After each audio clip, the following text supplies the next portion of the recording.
अरबाजने try केला, निक्कीने try केला, जान्हवीने try केला पूर्ण की मी एकदा नॉमिनेशन मधून आलेलो आहे, मला माहिती आहे काय असतं काय नाही असतं, मी ते सहन केलेलं आहे. आता ही जान्हवीला काहीही गरज नव्हती खरं तर तिथं जाऊन एवढं सगळं करायची, कारण ज्यावेळेस निक्की हे सगळं करत होती ना, त्याच्यामुळे कुठेतरी थोडंसं आर्याने तिथे मॅच्युरिटी थोडीशी दाखवायला पाहिजे होती. शब्द दिल्यामुळे कुठेतरी त्याच्याच ग्रुपमधले जे लोक आहेत ते समजायला लागतात त्याला की आपण कुठेतरी शब्द दिलेला आहे. त्यावेळेस पासून वैभव आपला पूर्ण प्रयत्न करत होता की कुठे ना कुठे जाऊन अभिजितला मनवावं. नमस्कार मित्रांनो, स्वागत आहे तुमचं A to Z मराठीमध्ये. आणि आजचा एपिसोड तुम्ही जर पाहिला असेल तर वैभवचा जो जळफळाट होता जो आपण पाहिलाय नॉमिनेशन मध्ये आल्यानंतर किंवा नॉमिनेशनला यायच्या अगोदरच, वैभवला आज कळून चुकलं होतं की आपण जी चूक केलेली आहे ना, आज ती आपल्याला महागात पडलेली आहे.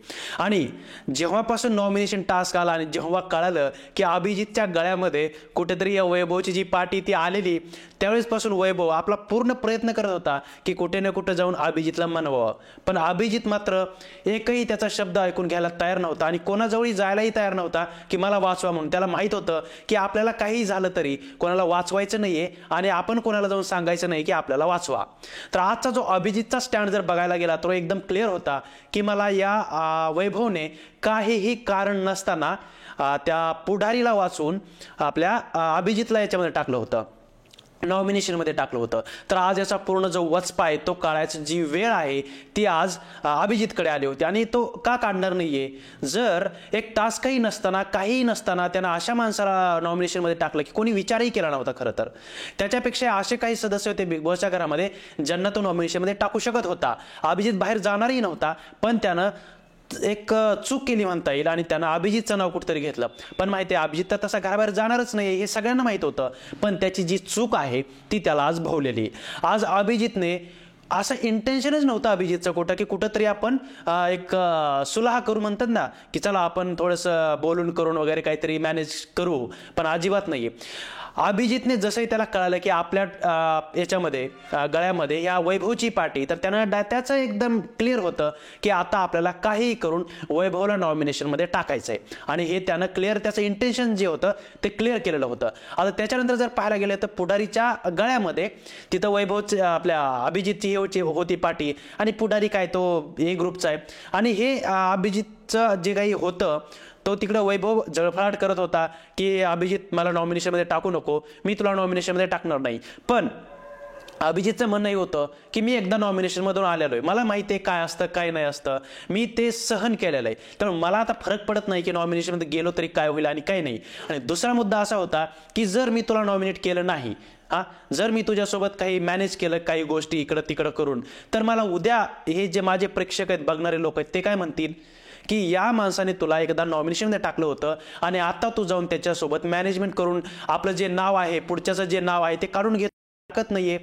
तर कुठेतरी त्यांना हा मुद्दा मांडून एक प्रेक्षकांच्या मनामध्ये अजून जास्त करून टाकलंय की या वैभवने आठवण करून दिली की या वैभवने मला बिना कामाचं कारण नसताना नॉमिनेट केलं होतं, त्यामुळे मी का नाही केलं पाहिजे नॉमिनेट. याच्या मागचं म्हणजे दुसरं काही कारणच नाहीये, एकच कारण आहे की वैभवने मला नॉमिनेट केलं होतं म्हणून मी आता त्याला नॉमिनेट करतोय. आणि तो कोणाचाही ऐकायला तयार नव्हता. अरबाजने ट्राय केला, निक्कीने ट्राय केला, जान्हवीने ट्राय केला पूर्ण, तिथं वैभवने तर खूपच ट्राय केला की आज काही करून मला नॉमिनेशनमधून वाचायचंय.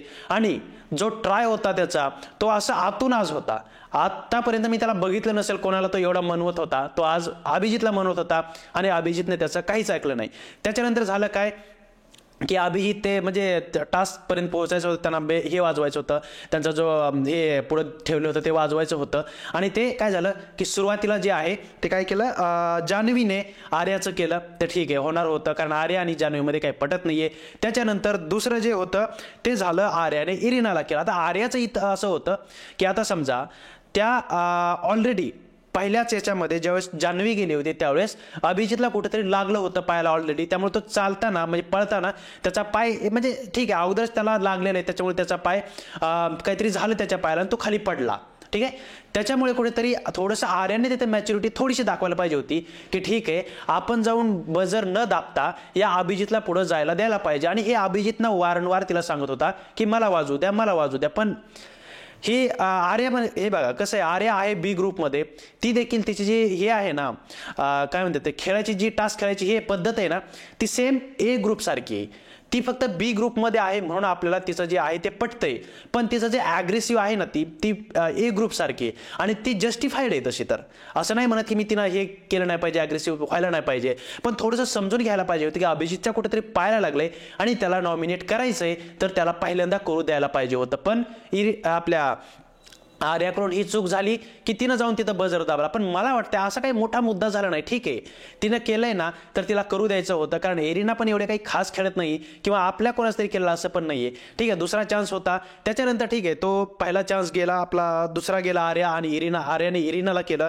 त्याच्यानंतर तिसरा चान्स आला आणि तिथं याने एकदम अभिजितने माइंड गेम खेळला आणि सांगितलं तिथं त्या ग्रुपला की मला जाऊ द्या, मी काय तुम्हाला भीक मागत नाही की मला करू द्या म्हणून, माझ्या फक्त पायाला लागले म्हणून म्हणतोय की मला असं ना तसं मला जायचंच आहे, फक्त मला एक पायाला लागले म्हणून मी म्हणतो मला असं ना तसं करायचं, मला कोणासोबत काही करायचं नाही, काही नाही, मला डायरेक्ट नॉमिनेट करायचं आहे त्यामुळे करू द्या. त्याच्यानंतर यांचं म्हणणं काय आलं, ठीक आहे तुला करायचंय ना तर मग आम्हाला अगोदर तुला नॉमिनेट करायचंय, पुढारीला पुढं पाठवून अभिजितला नॉमिनेट करायचंय.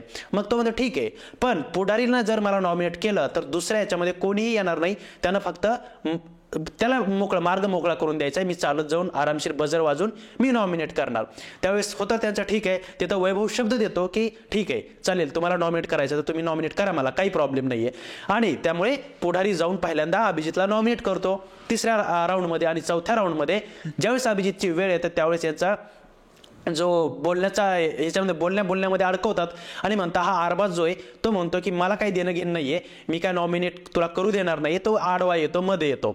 पण शब्द दिल्यामुळे कुठेतरी त्याच्याच ग्रुपमधले जे लोक आहेत ते समजायला लागतात त्याला की आपण कुठेतरी शब्द दिलेला आहे आणि जर शब्दापासून आपण मुखरलो तर कुठेतरी असं होऊ शकतं की ही जी गोष्ट आहे की आपण एखाद्याला शब्द देऊन मोडतोय तर ते खूपच वाईट पोर्ट्रे जाईल बाहेर, लोक खूपच वेगळ्या पद्धतीने घेतील. त्यामुळे कुठेतरी दिलाय ना शब्द तर तो पाळा, काही झालं तरी. आरबाज तिथं मानायला तयार होतं, खरं तर आरबाजने असा शब्द दिला नव्हता त्यामुळे तो आडवा येणारच होता, पण कुठेतरी त्याच्याच ग्रुपवाल्या लोकांनी काय केलं की त्याला बाजूला सारलं आणि म्हटलं की अभिजितला जाऊ द्या. अभिजित नंतर गेला, त्याने बजर वाजवला आणि नॉमिनेट केला आणि आपल्या वैभवला नॉमिनेट केला आणि झालं, तिथं संपला सगळा विषय. आणि त्याच्यानंतर खेळच संपला जवळपास. नंतर वैभवचं असं झालं अरे का आत्ता उगच जाऊ दिलं, त्याला नाही जाऊ द्यायला पाहिजे होतं, कुठेतरी लास्टचा राऊंड होता आणि मी त्यातून वाचलो असतं. त्यामुळे त्याचा जळफाट व्हायला लागला, त्याला राग यायला लागले की अरे का झालं असं, कशासाठी झालं असं. त्याच्या मनामध्ये आलं की शेवटचा जो राऊंड आहे ते कुठंतरी आपण शब्द देऊन त्याला अडवायला पाहिजे होतं असं त्याच्या मनात कुठेतरी आलं. आणि आजच्या राऊंडमध्ये जर पाहायला झालं पूर्ण नॉमिनेशन टास्कमध्ये फक्त आणि फक्त तिथं वैभव दिसत होता, कारण वैभवने ज्या पद्धतीनं तो अभिजितला मनवायचा प्रयत्न करत होता ना, अभिजित अजिबात त्याला म्हणजे हे करत नव्हता, भाव देत नव्हता, ते पूर्ण बघण्यासारखं होतं.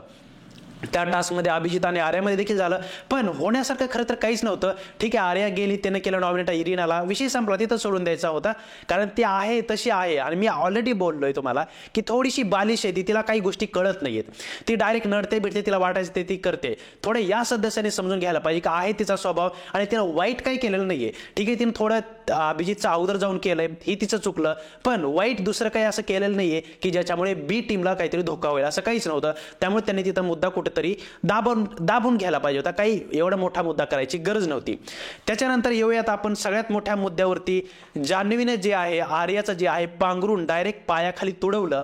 कारण काय याच्या मागचं की आर्या तिथं कोणालाही हे होत नाहीये. आर्याचं म्हणणं असं आहे की मी आतापर्यंत माझ्या पद्धतीने आणि जसं मला कॅप्टन सांगेल तशा पद्धतीने मी ड्युटी केलेली, पण या निक्कीने तिच्या म्हणजे ज्यावेळेस अंकिताची कॅप्टन्सी होती त्यावेळेस तिचं जे कंटेनर आहे ते पूर्ण आठवडाभर बाहेरच होतं. तिने कधीच ते एवढं सांगूनही तिने कधीच कंटेनर ते जे आहे ते उचललं नाही आणि तिच्या बेडमध्ये किंवा कुठं असेल तिथं ठेवलेलं नाही. म्हणजे पूर्णपणे ती उद्धटपणे वागत होती. त्यामुळे तिचं ठरलं होतं, असं पण नाही की नॉमिनेशनच्या वेळेस झालं, तिचं अगोदरपासूनच ठरलं होतं जर निक्की जर झाली कॅप्टन तर मी तिचा एकही शब्द पाळणार नाहीये. आणि तिने तेच केलं. ती तिच्या अंथरुणाचा अजिबात कुठंही नीटनेटका ठेवत नव्हती. त्याच्यामुळे आता ही जान्हवीला काहीही गरज नव्हती खरं तर तिथं जाऊन एवढं सगळं करायची, कारण ज्यावेळेस निक्की हे सगळं करत होती ना अंकिताच्या कॅप्टन्सीमध्ये त्यावेळेस जान्हवीच्या तोंडातून एकही शब्द आला नव्हता. पण आज कुठेतरी असं होतं की निक्कीला वाटायला लागलं होतं की निखिलचं असं होतं की ही पण तिला सपोर्ट करायला जात होती, जान्हवी पण, आणि दोघीजण मिळून त्या आर्यावर चढत होत्या की आर्या तू असं नाही करायचं, तू तसं नाही करायचं, प्रत्येक वेळी जाऊन सांगत होत्या आणि आर्या काही ऐकत नव्हती. आणि तिनं असं पण नाही की तिनं सांगून केले या गोष्टी. ज्यावेळेस निक्कीने एवढा त्रास दिलाय ना आम्हाला, त्यावेळेस कोणीही काहीही बोललं नाही, त्यावेळेस जान्हवी देखील काही बोलत नव्हती. पण आज ही जान्हवी का एवढी बोलायला लागली? ती वर्षाताईंना देखील म्हणते की तुम्ही का बोलत नाही. तर त्यावेळेस वर्षाताई बोलल्या की तू कधी बोलली का, ज्यावेळेस ती कंटेनर त्या सोफ्यावर ठेवत होती, एवढी अस्वच्छ घर ठेवत होती, त्यावेळेस तू बोलली का तिला एवढं सगळं सांगून? नाही बोलली ना. मग ठीक आहे, ही जे करते ते जस्टिफाईड आहे ना. जर तुम्ही या सगळ्या गोष्टी करत असाल तर तुम्ही असं कसं म्हणू शकता की पुढच्याने आता माझ्या कॅप्टन्सीमध्ये खूपच चांगलं राहावं, मस्त राहावं, असं नाही ना. आणि आर्या तशी नाहीये. बाकीचे बी ग्रुपमधले लोक घाबरत असतील त्या निक्कीला, पण आर्या अजिबात घाबरत नाही त्या निक्कीला. आणि तिनं जर ठरवलं ना तर ती तिला वाटेल तेच करते. आणि मला वाटतं कुठेतरी आर्याचा हा जो स्टँड आहे ना तो एकदम क्लिअर आहे, आणि तिनं जे काही केलंय ते एकदम जस्टिफाईड आहे. कारण जर तुम्ही पहिल्यांदा असं वागत असाल आणि त्यावेळेस तुम्हाला कोणी टोकत नसेल, तर आता आर्या जी करते तिलाही कोणी टोकलं नाही पाहिजे. आणि जर टोकलं तर ती या गोष्टीचा बदला घेणार आहे आणि तिला वाटेल ते तसं करणार आहे. आणि हे खूपच जास्त जस्टिफाईड आहे असं मला वाटतं. त्याच्यामध्ये काहीही चूक नाहीये. तर हे माझं इथं मत आहे.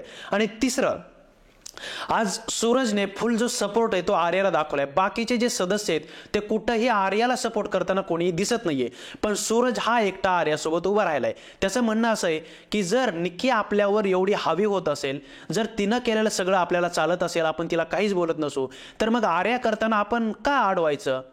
तिनं बोललं तर ठीक आहे.